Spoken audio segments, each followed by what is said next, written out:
Bismillahirrahmanirrahim. Alhamdulillah wassalatu wassalamu ala Rasulillah Muhammad ibn Abdullah wa ala alihi wa ashabihi wa man wala. Bapak-bapak, ibu-ibu, saudara-saudara sekalian, Assalamualaikum warahmatullahi wabarakatuh. Kita malam ini akan berbicara tentang puasa. Baik, yang pertama ada pandangan dari pakar-pakar bahasa bahwa bahasa-bahasa yang digunakan oleh masyarakat itu mencerminkan substansi yang ditunjuk oleh kata yang digunakan untuk itu. Saya pernah berkata begini, kita dalam bahasa Indonesia itu untuk jenis kelamin yang menunjuk pada mereka yang jenis kelaminnya berbeda dengan kita laki-laki, itu dinamai perempuan. Ada juga yang menamainya wanita.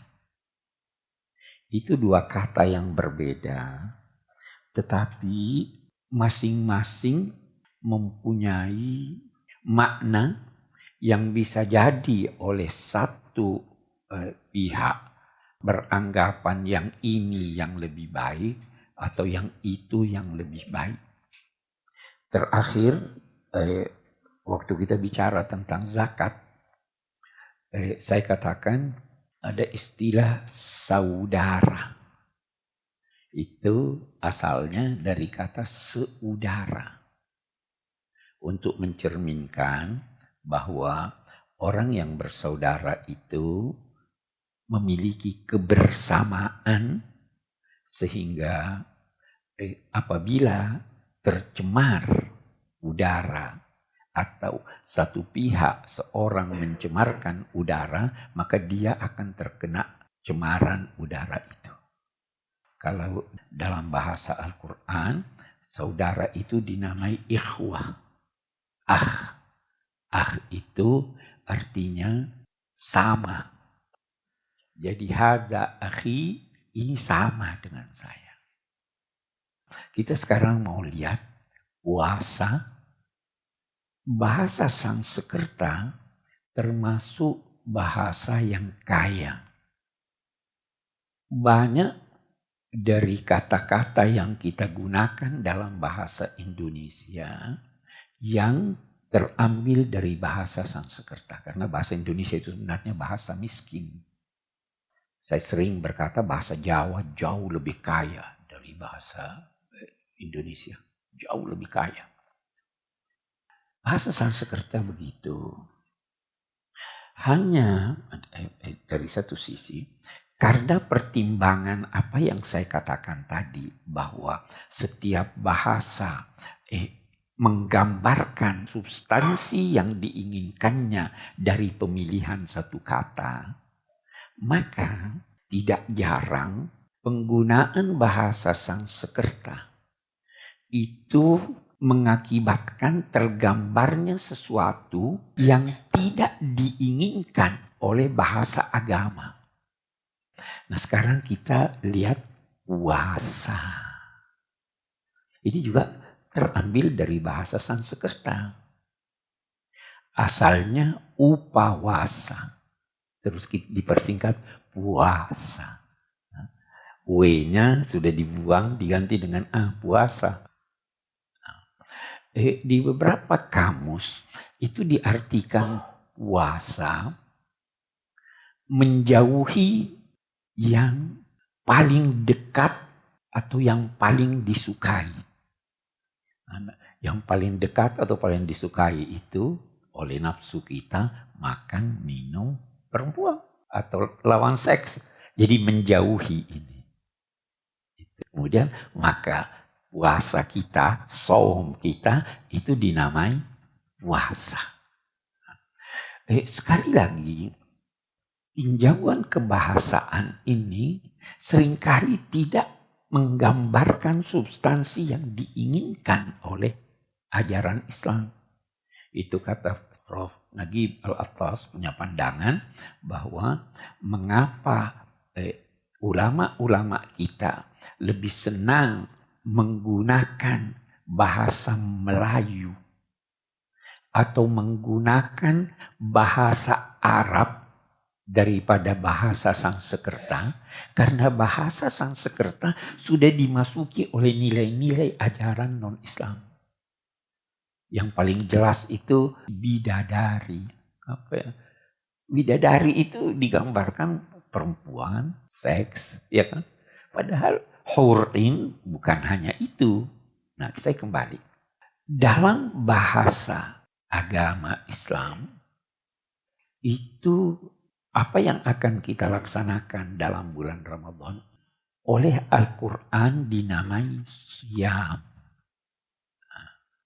Siyam itu artinya, asal katanya menahan diri. Menahan diri.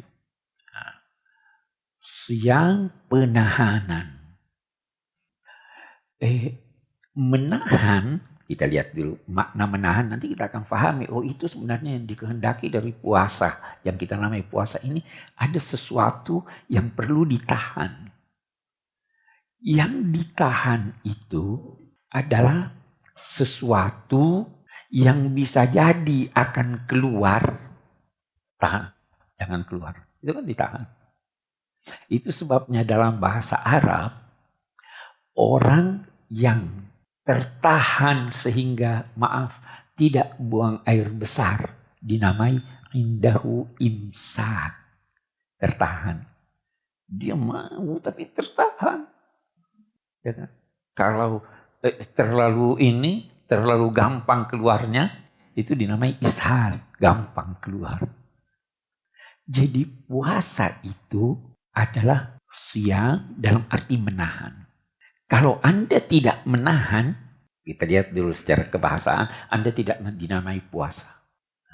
Yang ditahan dalam puasa itu segala sesuatu yang mestinya tidak dikeluarkan, atau segala sesuatu yang tidak dikeluarkan karena mengharapkan sesuatu yang lebih baik. Jadi menahan. Saya merenung tentang ini menahan, saya berpikir begini, itu orang puasa yang tidur. Puasa enggak dia? Dia tidur, apa yang dia tahan? Dia kan menahan sesuatu itu. Enak aja, ya kan? Tidur kok. Walaupun nanti ada itu riwayat naum shaim ibadah, tidurnya orang puasa ibadah, siapa bilang? Ya, Anda menahan, mau tidur Anda tahan, jangan tidur. Mau makan tahan, jangan makan. Mau hubungan seks tahan, jangan hubungan seks. Orang tua tidak lagi nahan itu mau hubungan seks. Ya. Jadi inti puasa itu menahan. Menahan gejolak nafsu untuk memperoleh yang baik atau yang lebih baik. Substansinya di sini. Menahan. Itu sebabnya puasa sama dengan sabar.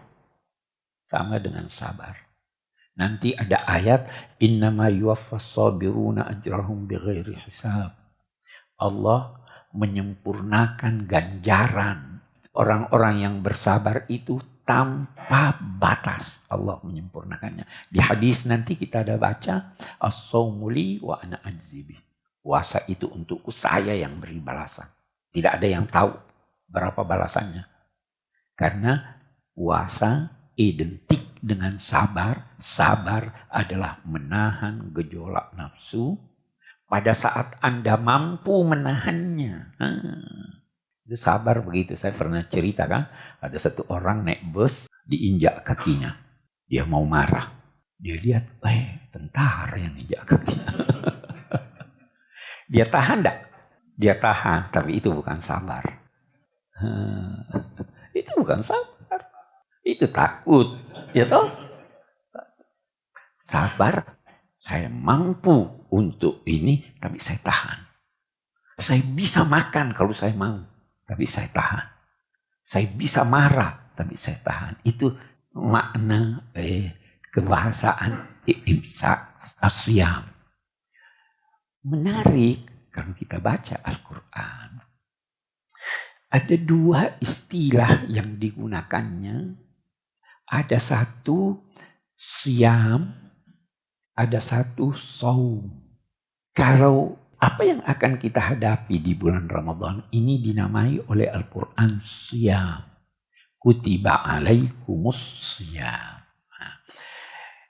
Kalau Anda menahan diri, mau bicara, tapi Anda tahan tidak bicara, itu dinamai saum.